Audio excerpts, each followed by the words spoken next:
ఏం చేస్తే మీకు న్యాయం జరిగింది అంటారు? పార్లమెంట్లో బిల్లు పెట్టియాలి కృష్ణమాదిగా బీజేపీకి ఓట్లేయమని చెప్పినందుకు, బీజేపీకి ఓట్లేయమని చెప్పినందుకు, బీజేపీతో తిరుగుతున్నందుకు, భవిష్యత్తులో బీజేపీకి ఓటేయమని తిరుగుతున్నందుకు పార్లమెంట్లో చట్టం చేసుకురావాలి. అప్పుడు నమ్ముతారు మాదిగలు. అప్పటిదాకా నేను నమ్మను.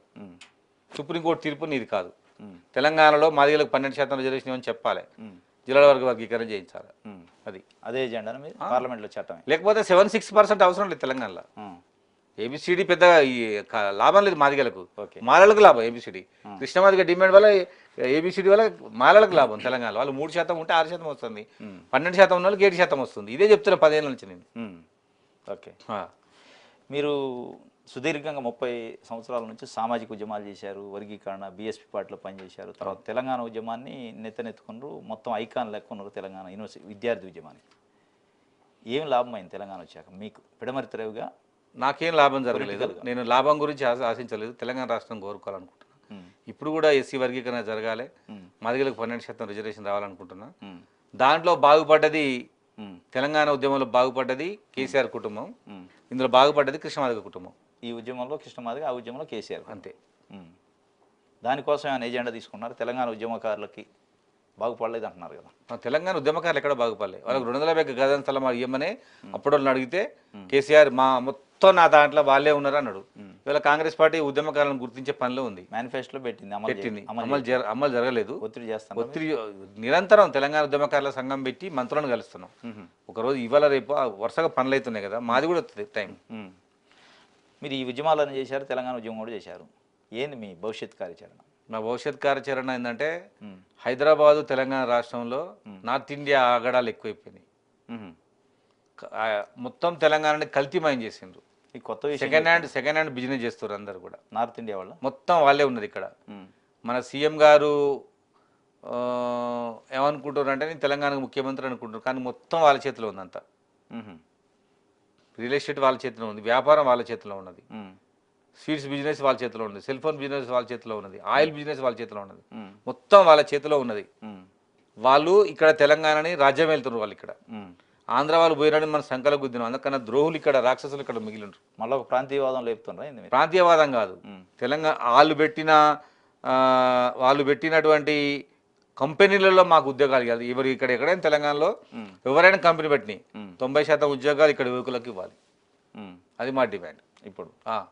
లేకపోతే నువ్వు తెలంగాణలో బతకడానికి వీల్లేదు. నువ్వు బతుకు మమ్మల్ని బతకని, నువ్వు ఒక్కరిని బతుకుతున్నట్టు మాత్రం కుదరదు. ఏబిసిడి అయిన మరుక్షణమే అదేనా? అది ఆల్రెడీ దాని మీద ప్రచారం జరుగుతుంది, దాని మీద రీసెర్చ్ చేపిస్తున్నాం. ఇది కొత్తగా ఎత్తుకున్నారు మీరు, ఎవరు మాట్లాడలేదు వరకు? అందరు మనసులో ఉంది. త్వరలో ఒక్క మా ఏబిసిడి త్వరగా అయిపోవాలని నేను కోరుకుంటున్నాను ముఖ్యమంత్రి గారికి. అయిపోగానే అది పని స్టార్ట్ చేస్తాను. అది చేస్తారా? పిడమర్తి రవి ఇన్ని ఉద్యమాలు చేసిండు, జీవితం అంతా ఉద్యమాలే. ఏంది, ఏం ఆశిస్తున్నారు పొలిటికల్గా? నాకు ఆశ అంటే ఏం లేదు. ఏమైనా ఎమ్మెల్యేగా కావాలన్న కోరిక, కాలేదు. 2 సార్లు ఎన్నికల్లో ఓడిపోయినా, 2 సార్లు చైర్మన్ చేసిన. భవిష్యత్తులో వచ్చే ఎన్నికల ఖచ్చితంగా పోటీ చేస్తారా? ఎందుకంటే మీకంటే చాలా మంది అంటే ఉద్యమంలో పూర్తిగా లేకుండా కూడా అయ్యారు ఎమ్మెల్యేలు. అది వాళ్ళ ప్రాంతాన్ని బట్టి ఉంటుంది, క్యాస్ట్ని బట్టి, ప్రాంతాన్ని బట్టి, పార్టీని బట్టి, అప్పటి సమయాన్ని బట్టి ఉంటుంది. ప్రాంతాన్ని బట్టి లేకపోతే పిడమర్తి రవి అసమర్థుడా? ఉద్యమానికి పనికొస్తారు కానీ రూలింగ్ పని లేదు. అయితే నేను టీఆర్ఎస్ పార్టీ నుంచి ఆంధ్ర ప్రాంతంలో పోటీ చేసిన, అది బాగా ఇబ్బంది అయింది. బార్డర్ చూద్దాం నెక్స్ట్ ఏం జరుగుద్దాం. అంతేనా? కాంగ్రెస్ పార్టీలో ఏంది మీ పరిస్థితి? కాంగ్రెస్ పార్టీలో చాలా కొత్తగా వచ్చిన. కాంగ్రెస్ పార్టీ చాలా పెద్దది. కాంగ్రెస్ పార్టీలో నాకు అవకాశం వస్తుందని ఆశాభావంతో ఉన్నా. ఓకే, వస్తాయి. 1 year 14 months అయింది అధికారం వచ్చి. మీకు టికెట్ ఇవ్వలే. అవును. నామినేటెడ్ పదవి ఇవ్వలే. ఏమైనా ఉందా? ఓపు హామీ ఉందా? హామీ ఉన్నది. అంతేనా? పొంగులేటి శ్రీనివాసరెడ్డి గారు ఉన్నారు. నాకు ఖచ్చితంగా వచ్చే దాంట్లో ఏదైనా ఒక అవకాశం వస్తానని అనుకుంటున్నాను. ఓకే, ఇప్పుడు మందకృష్ణ మాదిగల్ని బీజేపీకి తాకట్టు పెట్టాలని రెడీగా ఉండరు, అడ్డంగా నేను నిలబడ్డా అంటున్నారు. ఎన్ని రోజులు నిలబడతారు? మాదిగల్ని బీజేపీలోకి పోనీయకుండా మాదిగలందరూ కాంగ్రెస్లోకి తీసుకొచ్చేంత వరకు నిలబడతారు. ఇప్పుడు ఆయన బీజేపీలో తీసిపోతారు, మీరు కాంగ్రెస్లో తీసిపోతారు. మధ్యలో మాదిగలకి అన్యాయం అయితే మరి లేదు. కాంగ్రెస్ పార్టీ ఉంటేనే మాదిగలకు న్యాయం జరుగుతుంది. బీజేపీ పార్టీ మా కులాన్ని ఒప్పుకోదు.